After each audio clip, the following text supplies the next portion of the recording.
enjoyed this special celebration. Diamonds really are a girl's best friend. She's only 4 years away from snatching the title of longest reigning monarch. The top of the bridge is an old walkway. People used to climb up one tower, cross over the top and down the other side. They soon realised this 20-minute journey just really wasn't worth it. They'd waited 5 minutes, they could have crossed again. The towers fell into the hands of your working lady. To the right we've got the Tower of London. There's the Royal Mint, the Royal Zoo, Royal Observatory, now home to the crown jewels, protected by those feared men, the Beefeaters, and 7 black ravens. Said if the ravens were to ever fly away, the kingdom would fall. So the Queen, well, she dips into her own pocket and has those wings clipped.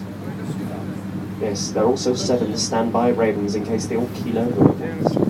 Entrance to Traitors' Gate in the very centre.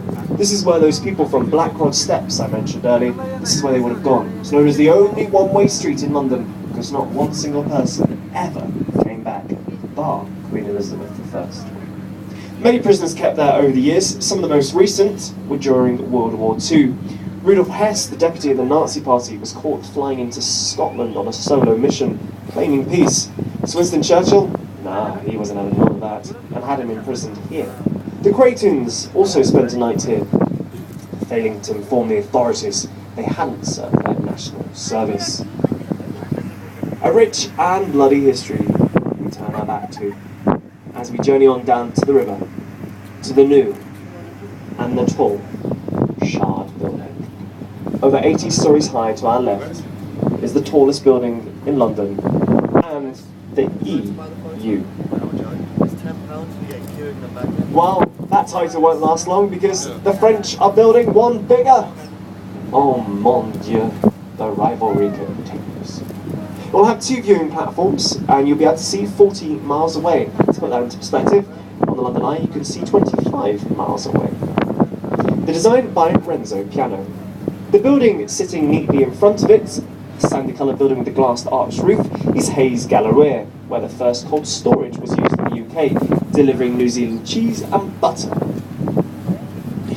These days it finds itself as a shopping mall, home to everyone's favourite shop, the Christmas shop. Open every day of the year, apart from Christmas. Bah, humbug. So right, the building behind the rather odd blue fence is Customs House. It's been a Customs House on that site since the year 1275. The building behind it, the one currently under construction, will be known as the Walkie-Talkie, over 35 stories high at the moment. And the building just behind that you might see along the black vertical stripes is Tower 42, the old NatWest Tower. They've got a lovely restaurant on top. It's called Vertigo. Back to the front of the river, Billingsgate Fish Market is where Michael Caine had his first job. The building beside is home to OK Magazine. Smile, you're on their camera now. Coming up will be an impressive view of the monument. It is the world's tallest freestanding column. It's in the last gap to our right. It was built to commemorate the rebuilding of London after the Great Fire. Over 80% of London was destroyed. It started in Pudding Lane, and it ate its way all the way up to Pie Corner. Ooh, that's food for thought. On top, there is a golden orb. Real gold leaf, meant to represent the flames. Originally, they were going to put the monarch of the day, which happened to be King Charles, but he said, well, I didn't start the fire. I don't want to be remembered for it. So they settled for the orb instead. If you do climb those 311 steps, you do get a certificate right at the top. But what happens if you only make it halfway? They offer you an oxygen mask.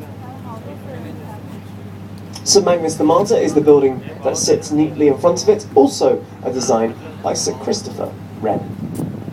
You'll notice these days the monument is fenced at the top because it became